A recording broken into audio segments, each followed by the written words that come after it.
আল্লাহ তাআলা যেন বান্দাকে বলে, বান্দা বিশ্বাস করো আমি তোমাকে জান্নাত দিতে চাই, আমি তোমারে মাফ করতে চাই। বান্দা তুমি বান্দা তুমি আমার দিকে তুমি একটু দেখো বান্দা, যে আমি তোমারে মাফ করার জন্য কত আয়োজন করছি। তোমারে মাফ করার জন্য আমি শবে বরাত এক রাত সাজাইছি, এক রাতে কোটি কোটি মাফ করি। তোমারে মাফ করার জন্য আমি শবে কদর এক রাতে আমি আল্লাহ তাআলা হাজার মাসের রাত্রির চাইতে বেশি মাফ করে থাকি। তোমারে আমি আল্লাহ মাফ করার জন্য এত বড় শ্রেষ্ঠতম রমজান মাস দিয়েছি, যার মিনিট মিনিট সেকেন্ড সেকেন্ড হীরা মণি মুক্তা মানিকের মতো আমি আল্লাহ সেজদা দিবা একটা, আমার ফেরেশতা লিখবে 70টা। আমি আল্লাহ রহমত দিয়া সাজাইছি, মাগফিরাত দিয়া সাজাইছি, জাহান্নাম থেকে নাজাত দিয়া সাজাইছি। আমি আল্লাহ বৃহস্পতিবার দিবাগত রাতে গুনাহ মাফ করে থাকি। প্রত্যেক দিন তাহাজ্জুদ নামাজের ওয়াক্তে গভীর রাতে কোটি কোটি বান্দা আমি মাফ করি। তাহলে মাফ করার জন্য প্রতিদিন রাত্রে ঠিক করছি, বৃহস্পতিবার রাত্রে ঠিক করছি, শবে বরাত ঠিক করছি, শবে কদর ঠিক করছি, পুরাটা রমজান ঠিক করছি।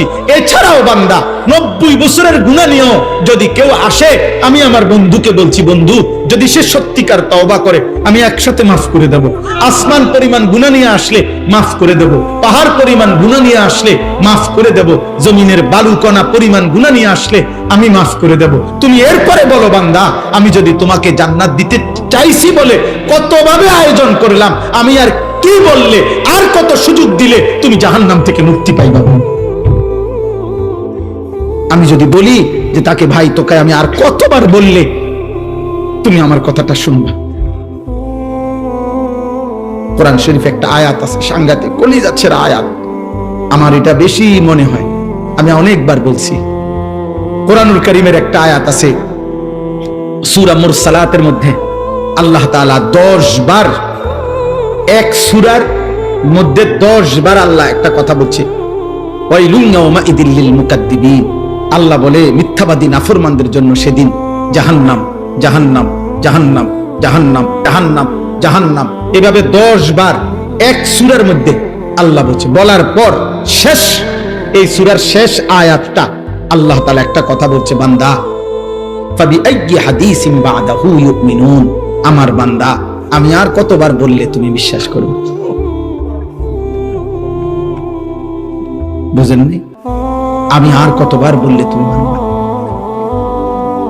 আমার কথা আমি আর কতবার বলতাম, আমি আর কতবার বলতাম বলে। এজন্য ভাইয়া ভেবে দেখেন, ইনসাফ করে দেখেন। তাইলে বললাম এই জন্য এ কথার মূলনীতি কি? তাইলে মূলনীতি হলো আল্লাহ মাফ করতে চায়। আল্লাহ কি করতে চায়? আল্লাহ ক্ষমা করতে চায়, আল্লাহ জান্নাত দিতে চায়, মাফ করতে চায় মূলত। এই জন্য ইনশাআল্লাহ এই রমজানকে সামনে রেখে নিজেদের পেছনের জিন্দেগি ঝেড়ে মুছে আল্লাহ তাআলার এই সুযোগকে সামনে রেখে চলেন আজকের এই রাত গভীরে আমরা এই কথা নিয়ত করি যে আমার গুনাহ যতই হোক আমার আল্লাহ মাফ করবে। মাফ করবে কিনা বলেন? আমার খুলনার হযরত আরিফ বিল্লাহ হযরত মাওলানা মুফতি নুরুল আমিন সাহেব হযরত এটা সব সময় বলে, গুনাহ যতই হোক তওবা করুন, গুনাহ যতই হোক কি করুন? তওবা। এজন্য কিশোর ভাই, যুবক ভাই, ব্যবসায়ী ভাই, বাবা, চাচা, পর্দার আড়ালের মা বোন, প্রত্যেককে বলি ভাইয়া, প্রত্যেকটা ইমানদার চলেন আমরা আরেকবার ঘুরে দাঁড়াই আর মনে মনে এটা ভাবি যে ইনশাআল্লাহ আল্লাহ আমারে মাফ করবে। আল্লাহর কাছে পিছনের জিন্দেগির গুনাহ থেকে মাফ চেয়ে নতুন করে নতুন উদ্যমে আখিরাতের ফিকিরে নামাজ, রোজা, বন্দেগী, হালাল হারামের পাবন্দি আমরা করব ইনশাআল্লাহ। বলেন ইনশাআল্লাহ। কিশোর ভাই, যুবক ভাই, তোমাদের 30 বছরের নিচে যাদের বয়স, তোমরা একটু হাত উঠাও, হাত উঠাও। মাশাআল্লাহ, আল্লাহ তোমাদেরকে কবুল করে। হাত নামাও। তোমাদের কাছে আমার 2টা ওসিয়ত, আমার কলিজার 2টা আবেগ। একটা হলো তুমি সর্বোচ্চ, তুমি শক্ত সামর্থ্য যুবক, তোমার রোগ ব্যাধি কম, তুমি সুস্থ সবল, তুমি হিম্মত করে এলাম দিয়া পারো, যেমনে পারো তুমি ফজরের নামাজ পড়ো। আমি আবদার করলাম, আব্বা তোমারে বললাম, আমি তোমরা যদি নিয়ত করতে পারো, আলহামদুলিল্লাহ সারা বাংলাদেশে আলহামদুলিল্লাহ আজকে জানছি যে ইউরোপে পর্যন্ত বাংলা ভাষাভাষী মুসলমান এবং বাংলাদেশে ব্যাপকভাবে সর্বত্র কিশোর যুবক ছেলেরা আলহামদুলিল্লাহ ফজরের নামাজে মুসল্লি বৃদ্ধির জন্য ফজর ক্যাম্পেইন, ফজরের প্রচারণা আলহামদুলিল্লাহ ব্যাপকভাবে কাজ করছে সারা বাংলাদেশে ফজরের নামাজের মুসল্লি বাড়াবার জন্য কিশোর যুবকদের সর্বাত্মক মেহনত চলতেছে। আলহামদুলিল্লাহ। একেবারে আমেরিকার একটি প্রদেশ আছে মিশিগান, ওইখান থেকে যুবক, বাংলা ভাষী যুবক জানাইছে, হুজুর আমরা ওইখানেও ফজরের ক্যাম্পেইনের কাজ করছি। আলহামদুলিল্লাহ, আলহামদুলিল্লাহ, আলহামদুলিল্লাহ। 24 ঘন্টায় আসলে জীবনটা খামখেয়ালি। কখনোই আমি কিছু বুঝি না, আমার নিজের আখিরাত পরকাল এটা ঠিক না। কোরআনুল কারীমের মধ্যে আল্লাহ তাআলা বলছেন, ইয়ালামুনা যাহিরাম মিনাল হায়াতিদ দুনিয়া ওয়া হুম আনিল আখিরাতি হুম গাফিলুন। আল্লাহ তাআলা বলেন, হায় আমার বান্দারা, প্রতিনিয়ত তোমরা দুনিয়ার জীবনের বাহ্যিক দিক সবই তো বুঝতেছো, অথচ সেই তোমরাই আখিরাতের ব্যাপারে গাফিল হয়ে আছো। তুমি বুঝো না কি? তুমি তো দুনিয়া সবই বুঝতেছো, ভাত মাছ চাল ডাল, আয় রোজগার, উপার্জন, হাসি কান্না, আনন্দ বেদনা, আবেগ অনুভূতি সবই তো বুঝো, অথচ আখিরাতের ব্যাপারে গাফিল হয়ে আছো। অথচ তোমার তো এটা ভাবা উচিত, দুনিয়াও আমার, আখিরাতও আমার। এজন্য আল্লাহ তাআলা এটা আমাদেরকে বলছে যে বান্দা ঠিক আছে, দুনিয়া করো, তুমি মানাতো নাই, দুনিয়া তো আমিই দিছি।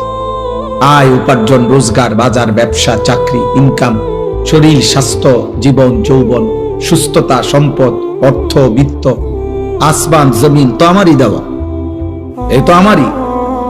হুয়াল্লাযী খালাকা লাকুম মা ফিল আরদি জামিআ। আল্লাহ তাআলা বলে, জমিনের সব আমি তোমাদের জন্যই বানাইছি। কাড়াকাড়ি করো কেন? নিবা না, এটা আমি তো এটা তোমার লাগিয়ে রাখছি। আমি আল্লাহ তো এটা নিচ্ছি না। সাখখারা লাকুম মা ফিস সামাওয়াতি ওয়াল আরদ। আল্লাহ তাআলা বলে, আসমান ও জমিনের সব কিছু আমি আল্লাহ তোমাদের অধীনস্থ করে দিয়েছি। ওয়াল খাইলা ওয়াল বিগালা ওয়াল হামিরা লিতারকাবুহা ওয়া জিনা ওয়া ইয়াখলুকুকুম মা লা তা'লামুন। আল্লাহ তাআলা বলেন, ঘোড়া, গাধা, খচ্চর, এ জাতীয় বাহন, এগুলো আমি আল্লাহ তাআলা তোমাদের বাহন হিসাবে চড়বার জন্য এবং তোমাদের সৌন্দর্যের জন্য আমি দিয়েছি, এবং আরো দেব। ধীরে ধীরে তোমাদের জন্য আমি আধুনিকতার আরো উন্নত পর্যায়ে আমি আল্লাহ সৃষ্টি করতে থাকবো, যা তোমরা এখন জানো না। মানে সেদিন 1450 বছর আগে যেন আল্লাহ বলছে, হে মোমেন, আপাতত ঘোড়া, গাধা, খচ্চরের মধ্যে চলো, বাকি আস্তে আস্তে ধীরে ধীরে আপডেট আসতে থাকবে। এখন তোমরা জানো না শেষ পর্যন্ত কি আসবে, এবং আসতেই আছে। প্রতিনিয়ত নিত্য নতুন জিনিস আল্লাহ তাআলা পাঠাচ্ছে। তাইলে জমিনের সব কিছু আল্লাহ তাআলা বলছেন তোমাদের জন্যই দিছি আমি। ওয়াযাল্লালনাহা লাহুম ফামিনহা রাকুবুহুম ওয়া মিনহা ইয়াকুলুন। কোরআনুল কারীমে আল্লাহ তাআলা বলেন, চতুষ্পদ জন্তু আমি তোমাদের অধীনস্থ করেছি, ফলে কোনটা তোমরা জবাই করে গোশত হিসাবে খাইতে পারো, কোনটাতে তোমরা বাহন হিসাবে চড়তে পারো। এটা আমি করেছি, না তো ঘোড়ার পিঠে তুমি চইরা চলতে পারতাম না, এত বড় হাতি তুমি সামাল দিতে পারতাম না, এত বড় 3 লাখ টাকার গরু তুমি শোয়াইতে পারতাম। আমি আল্লাহ যদি তোমার অধীনে না করতাম, একটা লাথি দিলে তুমি উড়ে যাবে। আল্লাহ তাআলা বলছে, ওয়াযাল্লালনাহা লাহুম। তাফসীরের মধ্যে আছে, প্রত্যেকটা প্রাণীর জবাইয়ের মুহূর্তে হালাল এই প্রাণীগুলো আল্লাহর ফেরেশতা আইসা এই প্রাণীটার কানে কানে আইসা বলে যে আল্লাহ তোমাকে এই মানুষের অধীনস্থ করে বানাইছে। ওয়াযাল্লালনাহা লাহুম। এজন্য অনেক বুজুর্গরা বলে যে কোন গরু, গাভী যদি ওই যে দুধ দিতে গিয়ে লাথ খায়, মানে দুধ বলে না মানুষ, যে দুধ দিতে গিয়ে দুধ দিতে মানে দুধ দোহাইতে দিচ্ছে না, তো এই যদি গাভীর কানে এটা যদি কেউ বলতে পারে যে ওয়াযাল্লালনাহা লাহুম ফামিনহা রাকুবুহুম ওয়া মিনহা ইয়াকুলুন, আল্লাহ তাআলা গাভীকে শান্ত করে দেয়। এটা অনেক বুজুর্গদের আমল আর কি, মানে আল্লাহ এটা অধীনস্থ করে দিয়েছে আমাদের, গোটা কায়নাত আল্লাহ আমাদের অধীনে করে দিয়েছে। তো আল্লাহ তাআলা বলছে, দুনিয়া তো আমি দিয়ে রাখছি বান্দা, তো তুমি তো দুনিয়া তো ধীরে ধীরে ধীরে ধীরে সবই বুঝতেছো। মায়ের পেট থেকে তো তুমি কিছুই বুঝতা না, না দুনিয়া বুঝতা না আখিরাত বুঝতা, আমি তো সব তোমারে বুঝাইছি। কোরআনুল কারীমের মধ্যে আছে, আখরাজাকুম মিন বুতুনি উম্মাহাতিকুম। ভাইয়া মনোযোগ দিয়ে শোনেন, একবার অনুরোধ, ছেলেরা ভাই তোমরা কথা বলো না, আব্বা আমার অনুরোধ, কারো কষ্ট হইলে চলে যাও ভাই। আমি ব্যক্তিগতভাবে কোনো প্রার্থী না, অতএব আমার কোনো ব্যাপক জনসমর্থন দরকার নেই, আমি এগুলা বুঝি টুঝি না। আমি সমর্থন দিয়ে করবো, কিন্তু আমি তো ভোটে হারাইছি না, আমার কোনো ব্যক্তিগত কোনো দল নাই, সংগঠন নাই, পার্টি নাই, আমি কি তা কোনো মিডিয়া দিয়ে এত সমর্থন দিয়ে, বুঝেন নাই কথা। এই জন্য আমি কোনো মার্কার পক্ষে বলিও না, মার্কাইডি বুঝিও না। আমার দরকার হলো আখিরাত, সওয়াব দরকার, সওয়াব নেকি দরকার। আর আল্লাহর কথা একজনকে বললেও নেকি হয়, একজনকে বললে নেকি হয়, তো আমার নেকি দরকার। এই জন্য দোস্ত একদম কথা বলো, কেউ কথা বলো, বরকত হবে। আল্লাহর কথা যে যতটা আন্তরিক হয় তার কলিজায় ততটা লাগে, জীবন বদলায়, একটা পরিবর্তন দরকার।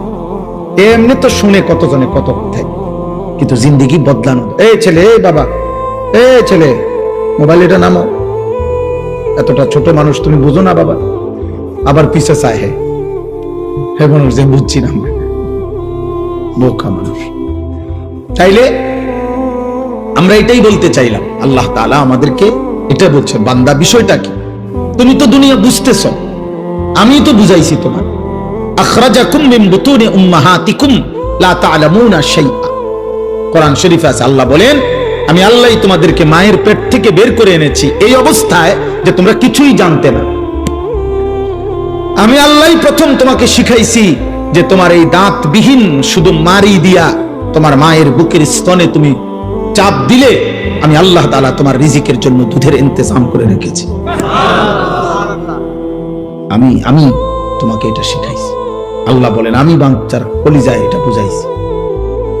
এই সেই বাচ্চা মায়ের পেটে যখন এই বাচ্চা ছিল তখন কিন্তু সে জিহ্বা দিয়ে খাবার খায় নাই, তখন সে নাভির সাথে নল দিয়ে আল্লাহ তাআলা তার মায়ের রক্ত, যে রক্ত মাসিক ঋতুস্রাবে, তার দিয়ে আমি রিজিক পৌঁছাইছি। তো সে জানতো না যে জিহ্বা দিয়ে খাইতে হয়, সে তো মায়ের পেটে জিহ্বা দিয়ে খায় নাই। আল্লাহ বলেন আমি শিখাইছি। এভাবে সেই প্রথম সেকেন্ড থেকে ধীরে ধীরে ধীরে ধীরে আমি আল্লাহ তাআলা সমস্ত প্রয়োজন পূরণের জন্য যাবতীয় কলা কৌশল আমি আল্লাহ শিখাইছি, আল্লাহ শিখাইছি। তাহলে বান্দা দুনিয়া তো আমি তোমারে বুঝ দিলাম, দিমাগ দিলাম, আমি আকল দিলাম, ধীরে ধীরে তুমি সব বুঝলা, আখিরাত কেন বুঝছো না? ইখতারাবা লিন-নাসি হিসাবুহুম ওয়া হুম ফি গাফলাতিন মুরিদুন। আল্লাহ তাআলা বলে, মানুষ, হে বান্দা, তোমার তো হিসাবের সময় কাছে চলে আসছে, এখনো তো তোমরা আমি আল্লাহর হুকুম পালন থেকে গাফিল হয়ে আছো, গাফিল হয়ে আছো। 40 বছর হয়ে গেছে, 60 বছর হয়ে গেছে, 1 বছর শেষ হয়ে গেছে, 24 ঘন্টা পার হয়ে গেছে, একটা সেজদাও দিবা না? তুমি তাহলে মরতা না? তুমি কবরে যাইতা না? কি ভাবছো তুমি? এই সূর্য যতদিন তুমিও ততদিন? না না, সূর্য হয়তো থাকবে আরো অনেক দিন, কিন্তু তুমি তো থাকতে না। চাঁদ উঠবে আরো অনেক দিন, কিন্তু তুমি তো থাকতে না। স্বার্থপর এই দুনিয়া একদিন তোমারে আমারে কবরে রাইখা বাকি মানুষরা হাসবে, গাইবে, বাকি মানুষরা দুনিয়া বুক করবে, আমারে শুধু কবরে রাইখা আসবে, আপনাকে শুধু কবরে রাইখা আসবে। এটাই বাস্তবতা। হযরত আবু বকর সিদ্দিক রাদিয়াল্লাহু তাআলা আনহু তিনি প্রত্যেক দিন বলতেন, কুল্লু মুরিইন মুসাব্বাহুন ফি আহলিহি ওয়াল মাউতু আদনা মিন শিরাকি না'লিহি। হযরত আবু বকর সিদ্দিক রাদিয়াল্লাহু তাআলা বলতেন, হায় মানুষ তার বিবি বাচ্চা পরিবার নিয়ে কি সুখে দিন যাপন করছে, অথচ সে যদি জানতো যে মৃত্যু তার জুতার স্যান্ডেলের চাইতেও কাছে, তার স্যান্ডেলের ফিতার চাইতেও মৃত্যু কাছে। হযরত আবু বকর সিদ্দিক এটা বলতেন।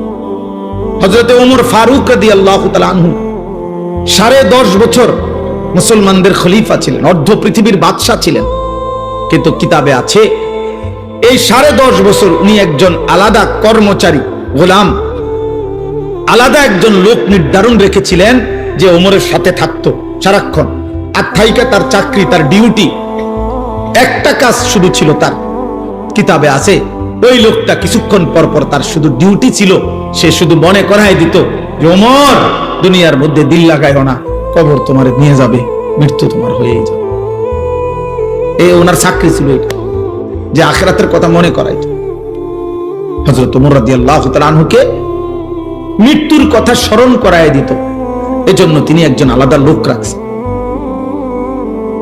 হযরত ওমর রাদিয়াল্লাহু তাআলা আনহু, আমার কাছে আরবি কিতাব আছে রিসালাতুল মুস্তারশিদিন, ওই কিতাবের শুরুতে একটা মোটা আরবি কিতাব, কিতাবের প্রথম একেবারে সর্বপ্রথম পৃষ্ঠা, খালি পৃষ্ঠার মধ্যে শুধু একটা বাণী লেখা, একটা কথাই শুধু লেখা আছে। সেই কথাটা হলো ওমর রাদিয়াল্লাহু তাআলা আনহুর একটা বাণী। বাণীটা কি? ওমর রাদিয়াল্লাহু তাআলা আনহু বলতেন, কুল্লা ইয়াউমিন ইউকালু মাতা ফুলান মাতা ফুলান ওয়ালা বুদ্দা মিন ইয়াউমিন ইউকালু মাতা উমর। দুনিয়াবাসী প্রতিদিন ঘোষণা হয় আজ অমুকের মৃত্যু হলো, আজ অমুকের মৃত্যু হলো। শুনে নাও দুনিয়াবাসী, নিশ্চিত একদিন ঘোষণা হবে আজ ওমরের মৃত্যু হলো, আজ ওমরের মৃত্যু হলো। এই চিরন্তন বাস্তবতা। আল্লাহ তাআলা বলছে, বান্দা তো তুমি অনিবার্য সত্য, চিরন্তন সত্য, হাজার বার চোখে দেখছো তুমি, শত শত মানুষের মৃত্যু তুমি দেখছো, কত জানাজা পড়লা, কত লাশ দাফন করলা, কত মায়ের, কত বাবার, কত ভাইয়ের, কত বোনের আহাজারি তুমি দেখলা লাশের সামনে, কিন্তু কোনো কান্না, কোনো আহাজারি মাটিতে থাকতে দেয় নাই, দুনিয়াতে থাকতে দেয় নাই কাউকে, না ইমানদার কেউ না, নাফরমান কেউ না, আব্দুল কাদের জিলানি কেউ না, ফেরাউন নমরুদ কেউ না। তো তুমি থাকবা কেন? এই ছোট্ট সত্য কথাটা কেমনে ভুলে যায় মানুষ?